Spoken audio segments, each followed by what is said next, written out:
On dit qu'une femme peut vivre sans affection plus longtemps qu'elle ne le devrait jamais, qu'elle continuera d'apparaître, souriant pendant les repas, faisant le lit, pliant le linge, faisant semblant que tout va bien, jusqu'à ce qu'un jour elle réalise qu'elle s'est affamée. C'était moi. Je m'appelle Claire. J'ai 46 ans. Je suis mariée à Thomas depuis plus d'une décennie, et je ne crois pas qu'il m'ait regardée, vraiment regardée, depuis des années. Je ne le dis pas avec amertume, juste avec une tranquille résignation. Il y a une différence. C'est un homme bien, je suppose. Le genre de personne à qui les gens font confiance. Stable, logique, responsable, mais l'amour, la passion, l'attention. Ces choses se sont estompées il y a longtemps, comme la lumière du soleil qui s'échappe d'une pièce avant que vous ne réalisiez que vous êtes assise dans le noir. Alors, j'ai fait ce que font la plupart des femmes à ma place. J'ai cessé d'attendre quoi que ce soit. Je remplis ma vie de routine, d'obligations, de douces distractions. Je me suis dit que j'étais contente, que c'était de à quoi ressemblait le mariage après un certain temps. Dîners tranquilles, vie séparée, silence tolérable. Mais ensuite, j'aime à emménager. Le fils de Thomas issu de son premier mariage, 22 ans.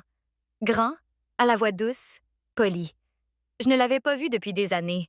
Il vivait avec sa mère à travers le pays, mais après qu'elle se soit remariée et ait déménagé à l'étranger, il a appelé Thomas un soir et a dit qu'il avait besoin d'un endroit où rester pendant qu'il déterminait ses prochaines étapes.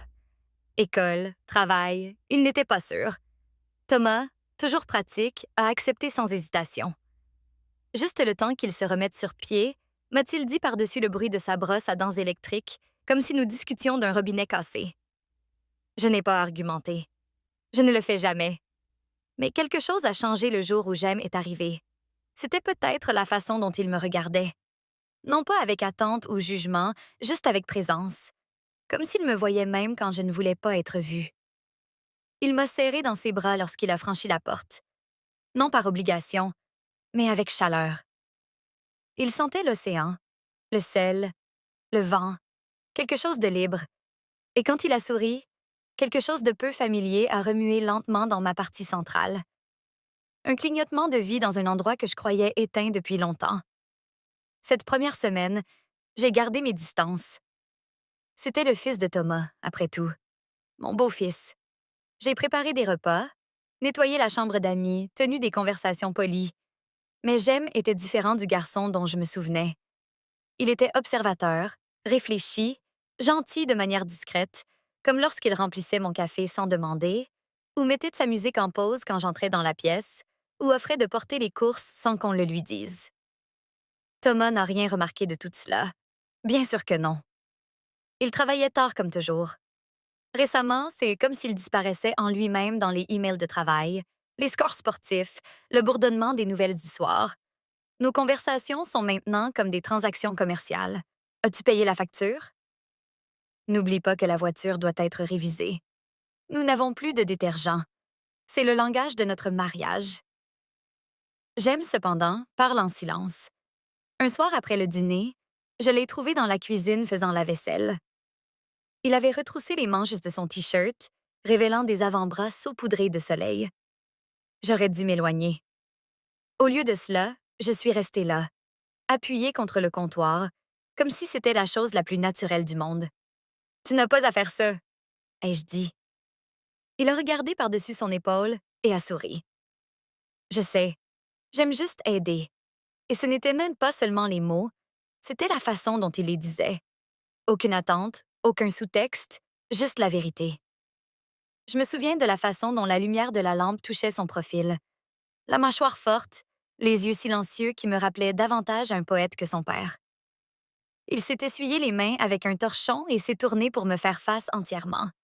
Il y eut une pause, un battement de trop, puis il a demandé « Es-tu heureuse? » J'ai cligné des yeux. « Quoi? » « Ici, » a-t-il dit plus doucement. « Maintenant, dans cette maison avec mon père. » Je n'ai pas répondu tout de suite. Ma gorge était serre. Honey. Personne ne m'avait posé cette question depuis des années. J'ai dégluti. « Pourquoi demandes-tu cela? » Il a hésité. Son regard s'est baissé un instant. « Je suppose que tu sembles seule. » C'était là, à découvert. Et au lieu de le nier, Au lieu de l'écarter avec une blague, je me suis retrouvée à murmurer. Je crois que oui. Il a fait un pas de plus. Pas trop près. Juste assez. Tu ne devrais pas l'être. Je ne sais pas combien de temps nous sommes restés là, l'air s'étirant entre nous comme quelque chose de fragile. J'ai entendu les pas de Thomas à l'étage, étouffés, se déplaçant vers la chambre. Et comme un sort qui se brise, je me suis détournée. Bonne nuit, ai-je dit trop rapidement, reculant avant de dire quelque chose que je ne pouvais pas retirer. Mais plus tard, allongée à côté d'un homme qui ne tendait plus la main vers moi, je ne pouvais pas arrêter de penser aux mots de Jaime. Tu ne devrais pas être seule. La façon dont il l'a dit, la façon dont il m'a regardée quand il l'a fait. Quelque chose en moi avait commencé à se réveiller, et je ne savais pas comment le faire taire. À quiconque écoute, si vous vous êtes déjà senti invisible, comme si vous aviez disparu derrière le titre d'épouse ou de mère ou de soignante, j'espère que vous m'entendez maintenant. J'espère que vous savez que vous n'êtes pas seul.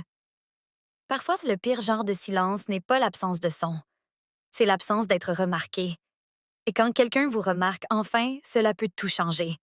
Faites-moi savoir si cette histoire vous parle. Si vous êtes toujours avec moi, cliquez sur ce bouton J'aime ou laissez un commentaire. Même un simple Je suis là peut signifier plus que vous ne le savez, car ce calme entre deux personnes, il ne reste pas calme pour toujours. Je me suis réveillée le lendemain matin avec une étrange lourdeur dans mon milieu. Pas de la tristesse exactement, mais une douleur comme si mon cœur avait été air et veille et après des années de silence. J'ai essayé de m'occuper. Lessive, facture, essuyer des comptoirs qui étaient déjà propres. Tout pour empêcher mon esprit de revenir à Jem et à la façon dont il m'avait regardé la nuit dernière. Thomas était parti avant le petit déjeuner, ne laissant rien d'autre que l'odeur d'après-rasage et vent et une courte note sur le comptoir. Longue journée, ne m'attend pas éveillée. Pas de « je t'aime », pas de « à ce soir ». Juste de la logistique, le langage que notre mariage parle maintenant. J'ai fixé la note plus longtemps que je n'aurais dû, ressentant ce vide familier. Il ne m'appréciait pas, ni mes efforts, ni ma présence, ni les manières silencieuses dont je maintenais notre vie ensemble. Il ne voyait même pas à quel point j'étais devenue, et puis, et apporter cela seul. Quand j'ai entendu des pas dans l'escalier, je me suis redressée automatiquement, comme si j'étais coupable de quelque chose. Jem est entré dans la cuisine, les cheveux encore humides d'une douche, portant une chemise grise douce qui, poussait ses épaules. Il a souri en me voyant, et juste ce simple geste à coup, et mon ask et psautster. Bonjour, a-t-il murmuré, sa voix encore chaude de sommeil. Bonjour, ai-je répondu, essayant d'avoir l'air assur et. Il s'est rapproché pour atteindre une tasse dans le placard, et pendant un instant, son bras a effleuré le mien. C'était à peine un rapprochement, un murmure vraiment, mais cela a envoyé une vague de chaleur le long de ma colonne vertébrale. Je me suis éloignée rapidement, faisant semblant d'ajuster la machine à café. Ça va? A-t-il demandé gentiment. J'ai hoché la tête. Juste fatiguée. Tu avais l'air triste, a-t-il dit, non pas en m'accusant, juste en remarquant. C'était le problème. Il remarquait tout. Je me suis tournée, réussissant un faible sourire. Je n'ai juste pas bien dormi. Jem a hésité, puis a dit doucement « Est-ce à cause de lui? » J'ai figue et. Mes mots, ce sont S-E, par et, S. J'aime. Il a regardé vers le bas, comme s'il avait peur d'être allé trop loin. Je suis désolée. J'entends juste des choses. La façon dont vous parlez à peine tous les deux. La façon dont il entre et sort sans même demander comment tu vas. C'est parfois difficile à voir. Difficile à voir. Ces mots sont touchés plus profondément qu'ils n'auraient dû. J'ai expiré lentement. Le mariage n'est pas toujours ce que les gens pensent, tu sais. Il a rencontré mes yeux alors, et quelque chose de non dit s'est resserré et entre nous. Non, a-t-il dit doucement et fermement. Mais tu mérites plus que cela. Ma gorge s'est noue et. Aucun homme ne m'avait dit cela depuis des années. Certainement pas celui qui avait juré qu'il le ferait. Avant que je ne puisse répondre, Jem a fait un pas de plus, hésitant, prudent, comme s'il s'approchait de quelque chose de fragile. Tu sais, a-t-il dit, voix basse. Je pensais que mon père était de le fort, fiable, digne de confiance. Mais maintenant, je ne sais pas. Il ne te voit pas. Pas de la façon... Il s'est arrêté.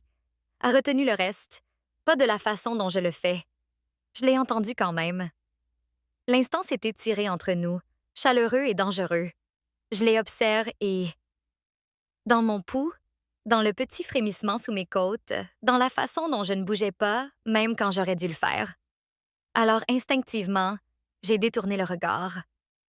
J'aime, tu ne devrais pas t'inquiéter pour moi. Il a secoué la thé et il thé.